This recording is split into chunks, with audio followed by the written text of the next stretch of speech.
I don't know how else to say this, but something strange and terrifying happened to me on what was supposed to be the happiest day of my life. I had my dream.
But suddenly they started screaming. My own mother dismissed it at first, saying it was just a dream. But my aunt was adamant. She warned us not to take it lightly. Me, I was confused. How will someone's joy turn to crawling like a snake? Chuka and I fasted and prayed. We went for deliverance. Even though we didn't believe the dream, we just wanted to cover all grounds. We were in love, we were serious, and we were not doing anything shady. Or so I thought. The traditional wedding was set to hold in Anambra. It was a grand event. Chuka's people came in numbers. They were generous and respectful. Everybody loved them. Even my father, who is very hard to impress, said, "This your husband has good home training." But it was on the day of the white wedding that everything changed. That morning, I woke up feeling off. Not sick, just strange. My skin felt too tight. My eyes were heavy. But I thought it was just wedding day stress. My bridesmaids were around me, hyping me, playing music, doing makeup, and recording TikToks. Everything was fine until we got to the church. As I stepped down from the car, a strong wind blew across my face. I staggered. People thought it was the veil or the heels, but I knew something was wrong. I felt something shift inside me, like something crawling under my skin. My chest started tightening. I couldn't breathe well, but I forced a smile and walked in. The pastor had barely started the service when I began to feel sharp pain in my stomach. I tried to sit down, but I couldn't. Then, in front of the whole congregation, I dropped to my knees and started screaming. I could hear voices, but they were far away. I remember my mother rushing toward me. I remember Chuka holding my hand, saying, "Amara, what's wrong?" I wanted to answer, but the words didn't come. Instead, my body began to move on its own. Slowly, like I was dragging myself on the ground. The next thing I knew, people started shouting, "Jesus, is she crawling? Mama Amara, come and see your daughter." At first, I thought I was dreaming. But no, I was fully awake. And I could see my reflection in the floor tiles. I wasn't standing. I wasn't kneeling. I was flat on the ground, my body twisting in ways I didn't understand, like a snake. I couldn't scream. I couldn't even cry. It was as if my voice had disappeared with the rest of my body. I was still conscious, still very much aware, but trapped in something that wasn't mine. My own body gone. And somehow, I could feel the cold floor under me, the heat from the sun outside, and the vibrations from the panicked footsteps of people running away. Nobody waited to check if I was okay. Not even my bridesmaids. They ran. They all ran. The makeup artist screamed, "Blood of Jesus," and jumped out through the window. My mom fainted on the spot. My dad started praying loudly in tongues as he backed away, his eyes wide with fear. The worst part, I could still hear them. The guests outside had not yet entered, so they didn't know. But inside, it was chaos. They were calling pastors, prophets, native doctors, anybody. The room was in total confusion. Then I heard my twin sister's voice. Calm. Too calm. She stood at the doorway, dressed in the same ivory lace as me. Same makeup. Same hairstyle. But she wasn't shocked. She didn't panic. She didn't shout. She walked in like she had been waiting for that exact moment. I watched her kneel beside me, the snake version of me, and whisper, "I warned you. But you always wanted what was mine." Wait. What? That was when the real horror began. Because I remembered the dream. 2 nights before the wedding, I had a strange dream. In it, I saw my twin sister crying in a dark room. She kept saying, "It's mine. You stole him. You will pay." I thought it was just stress from wedding planning. I didn't know it was a warning. You see, my twin sister, Amara, and I have always been close, but there was always that quiet competition between us. She was the pretty one, but I was the successful one. She had the voice, I had the grades. She had the curves, I had the discipline. We were never at war, but we were never completely at peace either. Until Obinna came into the picture. Obinna was her university boyfriend. They dated for 2 years but broke up because of distance and irreconcilable differences. He moved on. Or so I thought. When I met him 2 years later, I didn't even remember he was the same Obinna from her past.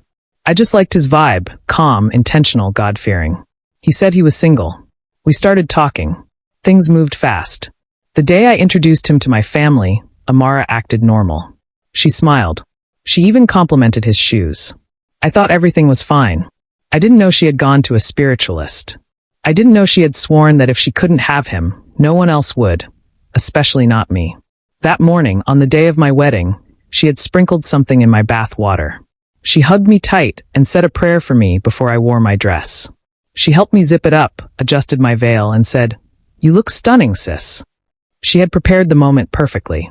And now here I was, a serpent, lying helpless on the floor while she stood tall in my wedding dress, turning towards the door with a wicked smile on her face. As she walked out, I heard her whisper, "Now let's go and say I do." I tried to scream. I swear I tried. But all I could do was hiss. My heart was breaking and boiling at the same time. How could she do this to me? My own sister. My twin. My blood. I watched as she walked confidently out of the room, adjusting the veil on her head like the real bride. The same makeup artist that had jumped through the window earlier had already disappeared. The bridesmaids? Gone. Even the event planner ran for his life. It was just me on the floor and the few remaining family members, some frozen, some praying, some just confused. But no one touched me. Everyone avoided me like I carried a curse. And honestly, it felt like I did. I don't know how long I stayed like that, lying curled on the cold tiled floor of the bridal suite. But the pain inside me was worse than the transformation itself. My mind was fully awake, remembering, regretting, replaying every moment I had ignored the signs. I heard footsteps. Heavy ones. My father and 2 pastors entered with bottles of anointing oil and handkerchiefs soaked in prayer. "Do not be afraid," one of the pastors said. "This is not ordinary snake. There is a soul trapped in here. A human soul." He was right. He bent and looked into my eyes.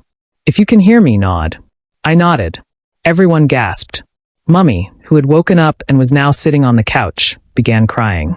"That's my daughter. I know her eyes anywhere. That is my daughter." But Daddy didn't cry. He didn't panic. He asked one question.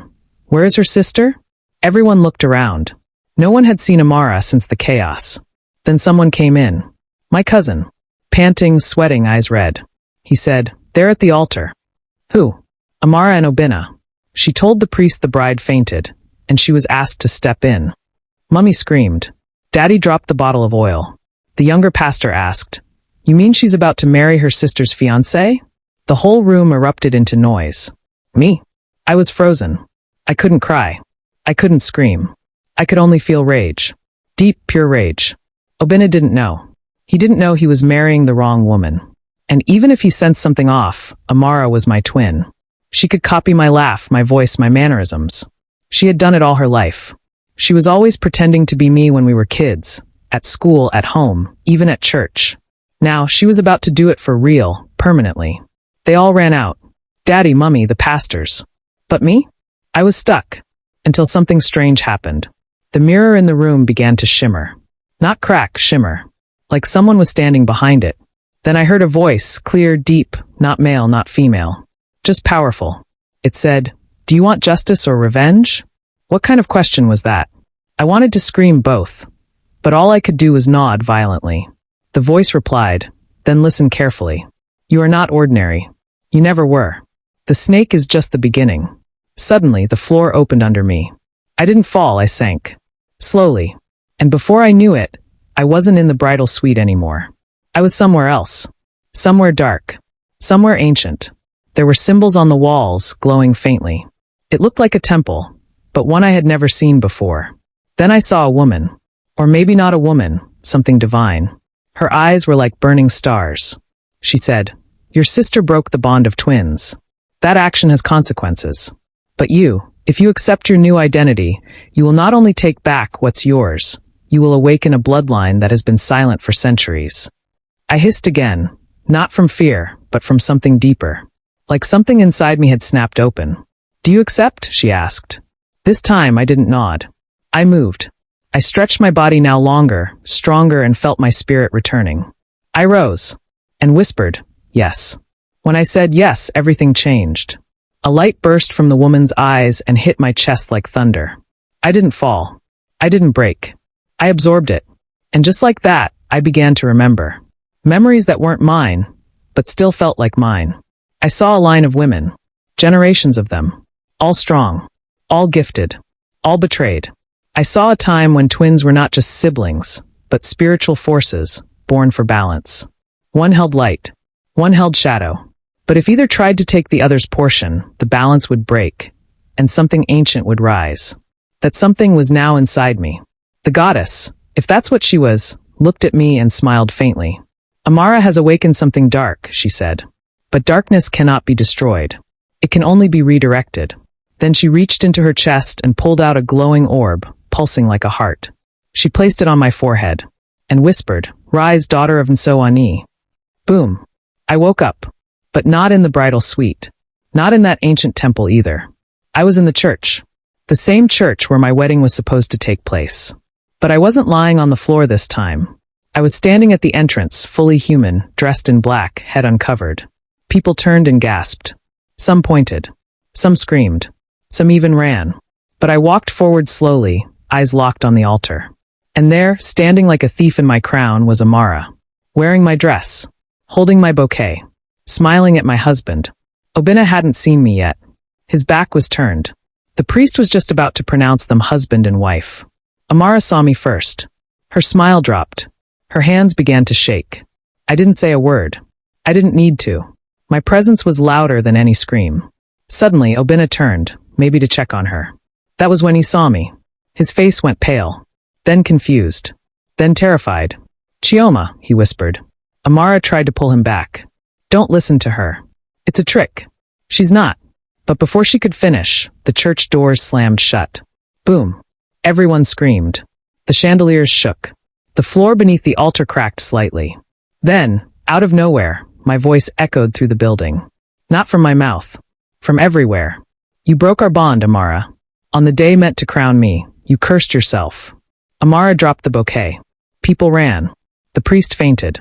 Obinna stepped back like he had just touched fire. Then suddenly she fell, Amara, screaming, holding her stomach, rolling on the church floor. Her skin began to shift. Scales. Yes. She was turning too. But not into a full snake. Half woman, half serpent, twisting in pain. The goddess voice echoed again in my spirit. Balance must be restored. I walked to the altar, looked down at Amara, now sobbing, begging, crawling. Obinna stood frozen. Then I turned to him. And for the first time, I asked him a question I never thought I would need to ask on my wedding day. "Do you still want to marry her?" He looked at me, then at her, then at the ring on his hand. He opened his mouth to speak. And just then, the ground beneath Amara began to open. She screamed again. Obinna stepped forward like he wanted to save her, but paused. And I watched him. What he chose next would decide all our fates. Obinna looked like a man being forced to choose between fire and thunder. He stepped toward Amara again, but just as his foot hit the crack in the altar floor, the ground shook and a voice thundered through the church. "Choose wisely, Obinna. A man who saves a curse will share in her punishment." Obinna stopped. He turned to me, his eyes wide, full of regret. "Chioma, I didn't know. I swear to you, I didn't know she was your twin. She told me you died during birth. She lied about everything." I nodded slowly, eyes never leaving his. "But you believed her, and you left me in the dark." He fell to his knees. "I'm sorry," he whispered. Please. Forgive me. Tell me what to do. Behind him, Amara was still writhing. The scales had now covered half her body. Her hair was turning into black smoke. Her eyes, glowing gold, stared at me with something I couldn't fully explain. Part fear, part shame, part madness. You stole my name, my wedding, my bloodline, I said, walking closer to her. But worst of all, you broke our bond. You opened the door to something we were both meant to guard. Amara screamed. I didn't mean to. I just wanted to be seen. You always had everything. Everyone adored you. I was the shadow. I was the one forgotten. A strange sadness touched my chest. Because I remembered. Yes, I remembered now. We were born holding hands. One light. One shadow. She was my twin. My other half. But she had let jealousy rot her heart until it became a weapon. You didn't have to betray me to shine, I whispered. You were already born powerful. But you wanted to steal, not build. The crack in the ground widened. A dark wind began to swirl from underneath, pulling at her legs. She screamed again. Please, she cried. Save me. I'm still your sister. Then I did something no one expected. I knelt beside her and took her hand. Gasps filled the room. Even Obina shouted, Chioma, no. But I held her tightly and whispered the ancient words the goddess had taught me in that dream state. Where light is rejected, may shadow find redemption. Where sisterhood is broken, may blood repair what hate has torn. Amara stopped screaming. For 1 second, everything went quiet. Then boom. A flash of light shot up from the ground and swallowed us both. When I opened my eyes again, I was lying on the altar floor. Alone. No one around me. Just silence. Then the doors creaked open. Obina walked in slowly. Chioma. I sat up. Looked at my hands. Human. My reflection on the marble floor. Whole. Where's Amara? He asked. I looked at him, and tears filled my eyes. I gave her a second chance. What she does with it is no longer up to me. He reached out his hand. I took it. He pulled me up. And for the first time since that nightmare began, we held each other. But I wasn't the same bride he met months ago. I was reborn. Not just a woman. Not just a twin. But something ancient. Something powerful. A guardian of balance. And I had a new purpose. Because some weddings are not just ceremonies. Some are spiritual wars disguised in white lace and music. And mine? Mine changed everything.